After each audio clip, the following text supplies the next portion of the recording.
kahit ako, hindi ko akalain na ganun ang nangyari.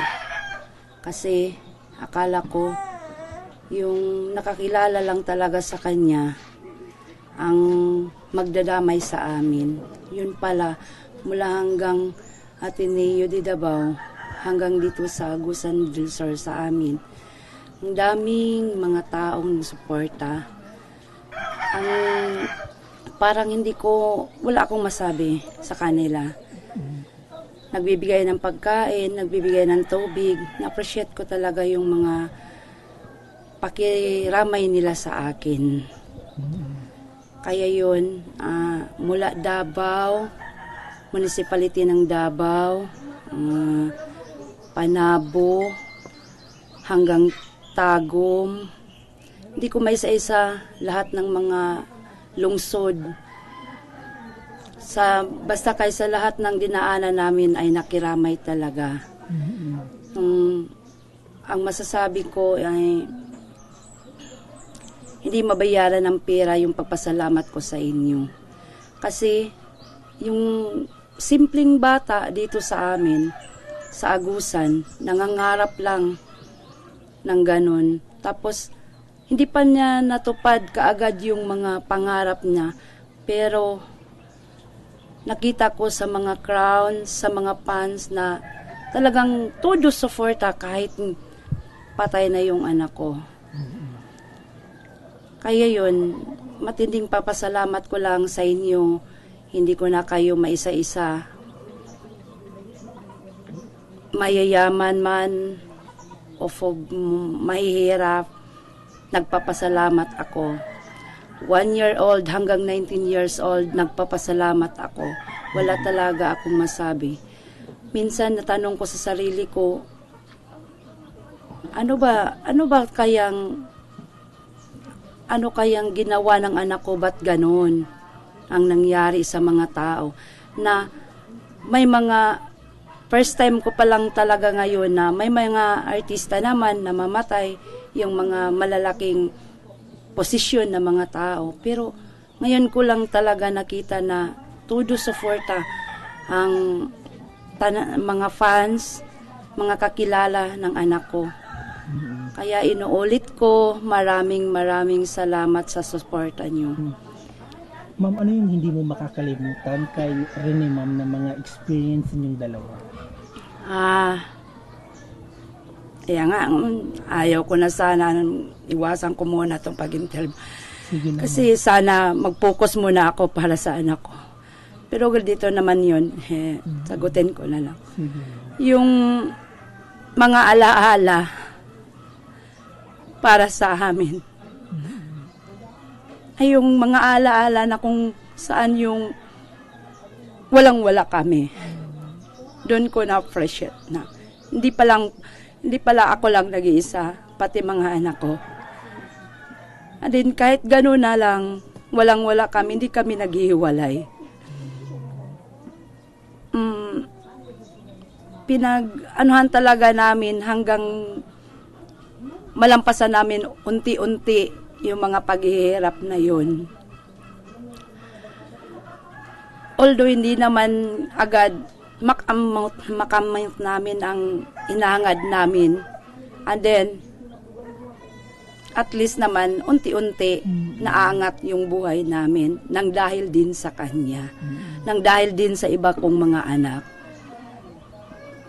Nagtutulong-tulungan talaga kami. Kaya, yun, hindi ko makalimutan yung mga karamay na kung saan naghihirap kami at magsasabi, Ma, may ganyan po ba kayo? Ma, may ganyan po ba kayo? Parang sakit na wala nang maganyan. Ma, may pera po ako dito. Bigay ko sa iyo at ikaw kung anong gusto mo. Pero hindi ko sinayang yung mga pera na binigay niya sa akin. Makunti-kunti lang yun, pero talagang gusto kong ma-manage yung pinaghihirapan niya. Kasi ayaw ko yung mawala lang talaga na walang memory yung pinaghirapan. Kaya pag sinabi ng ganon, katulad ng regional meet, ma, may pera kami, bigay ng DepEd para sa regional meet. Bibigay ko sa iyo para makapag-ayos ka sa bahay para pag may bisita tayo, ano daw ako ng bisita, tanggap. Kaya, ano talaga, plastado talaga yung mga pira na ibinigay niya sa akin. Ayaw ko yun sayangin. Kasi, marunong naman din ako maggusyo kahit konti, magbinta kahit ano. Doon namin kinukuha yung pang-araw-araw namin. Kung malalaki yung income namin, di malalaki din yung ano namin, expenses. Kung maliliit yung income namin, di maliliit din yung expenses namin. Kaya yun lang. Ma'am, anong klaseng anak itong si Rene, ma'am? Lahat ng mga anak ko ay parang wala ko masabi. Although naman sa maliliit pa sila, makulit talaga mga bata. Normal. Pinapalo ko sila. Pero nung dumating na yung may mga kailangan na nila na ng atensyon talaga sa pagsabi, sa pagganon. Kasi hindi naman lahat ng bata ay pinapalo mo lang palagi.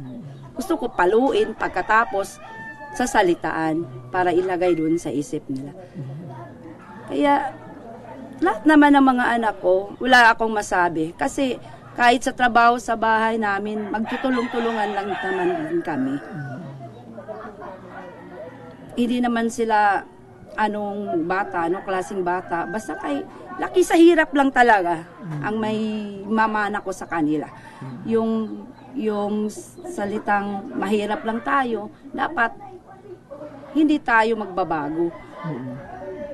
Kung ano man tayo dito ngayon, dapat ganun pa din hanggang sa marating kung ano man yun. Kasi mababago lang yung ano natin, yung ugali siguro pag hindi ka naapak sa lupa. Yung doon ka na lang sa taas talaga maglalakad. Pero sabi ko sa kanila, hanggat aapak pa tayo sa lupa, dapat walang magbago. The same lang yun. Mahirap ka man o mayaman, pari-pariho lang yun. At sinabi ko, kahit saan kayo magpunta, dapat may pagkumbaba kayo at may respeto. Yun naman ang dinala niya. Kaya siguro yung mga tao, ang dami. Kaya siguro, nakikita nila sa anak ko. Kasi, kanya-kanya naman tayo magdisiplina ng anak. Kami, may rules kami dito. Magugas ng pinggan, maglaba, kahit ano. Ngayon lang ako nagkuha ng parang kasama namin dito sa mga, kasi sila, nandun na sila sa Jensan, nandun sa Davao. Then, mahirap naman kung pagising ko sa umaga, ako pa lahat dito sabay, tapos doon pa sa palengke. Kailangan ko umingkam doon sa palengke, yung income namin, hati-hatiin para ma-survive talaga. Ma'am, ano yung pinakapangarap talaga ni Rene? Mula bata hanggang sa kanyang ngayon, sabi niya, ma, suportahan mo lang ako sa gusto kong talento. Kasi, pag marating ko yung pangarap ko na makalaro ako sa malalaking league, papakita ko talaga kung sino ako. Yun lang. Kasi hindi daw nakita sa kanya, hindi daw na ano ng papa niya, kung ano ang papa niya noon, siya daw ang babawi para makita talaga kung anong talent nila. Aside sa pagbabasketball, ma'am, ano pa yung pangarap niya? Profession, police, sundalo, ano pa yung... Wala naman siyang sabi na magpulis, maganyan. Kasi ako, palagi kong sinasabi sa kanila, kahit anong posisyon gawin nyo, ang importante, graduate kayo. Yun lang. Kaya hindi sila namimili ng kurso. Kung saan kayo may scholar at may kurso doon na, go na. Ayaw na natin balikan yung nakaraan pa. Kasi kung balikan mo, baka pagbalik mo, wala na. Ganyan. Ma'am, ngayon nagbigay ng scholarship itong Ateneo. Tatanggapin ba natin or ano po yung plano? Actually, dati, sinabi na nila, nag-oo ako, pero wala pa akong official na talaga, binigay sa akin. Kaya ngayon hindi muna ako ngayon sa kahit ano ba dahil lang sa party ng Ateneo.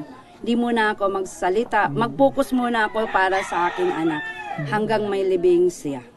Ma'am, ngayon, ma'am, hustisya yung panawagan natin, ma'am, na makamit sooner. Sabi ko, hindi ko pa talaga alam. Ayusin ko muna yung libing ng anak ko bago ako maggumawa kung anong gusto kong gawin. Kasi hindi naman ako makapag-isip ngayon eh. Ang unahin ko muna yung bisita ko, yung mga ano ko, yun. Ma'am, ano yung huling usapan ninyo ni Rene, ma'am, nung anak mo bago siya nasawi, ma'am? Di ba June 8? So, kailan yung huling conversation niyo sa chat, sa tawag? Anong napag-usapan mo? Wala naman. Sabi lang niya na mag-training lang sila. Ganon lang. So, hindi mo na-expect na, alam mo, personally na doon sila sa Aurora, ma'am, mag-team building, may idea ka? Hindi rin. Yun lang talaga yung sabi niya, mag-training sila sa Baler. Pero hindi ko alam kung saan Baler. Training sa basketball. Hindi ko nga basta yan lang sabi niya. Hindi ko pa na-confirm talaga.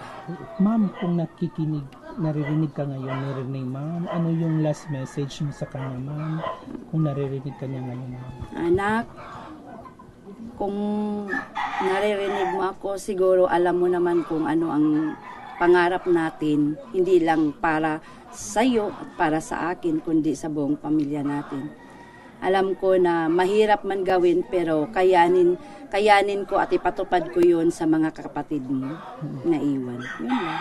On the other hand, ma'am, nag-resign na si Coach Baldwin at yung manager ng Ateneo Basketball Men's Team. Ano yung reaction niyo dito, ma'am? Wala akong idea sa ngayon. Hindi ko pa alam kung nag-resign or ano. Basta ang sabi ko sa inyo, buo pa ang isip ko. Paano ko muna yung anak ko. Hindi ko nga alam kung ganyan nag-resign sila. Wala pa akong pakialam. Wala ka bang... Wala pa akong idea talaga. Mag-focus muna ako dito sa anak ko talaga. Kaya nga ayaw kong humarap ng camera eh. Pero ma'am, kamusta po kayo ngayon? Kamusta po ang pamilya natin? Sa ngayon, sakit. Sakit nga sa mga fans. Ako pa kaya na ina. Yung dinadala mong mula 1 month hanggang 9 months, hanggang 1 month na naman pinalaki mo. Hindi mo akalain na ganun ba? Yung pinalaki mo ng maayos, inaalaga mo ng maayos, inaruga mo kahit konti, inalagaan talaga. Tapos mawala ng isang kidlap lang.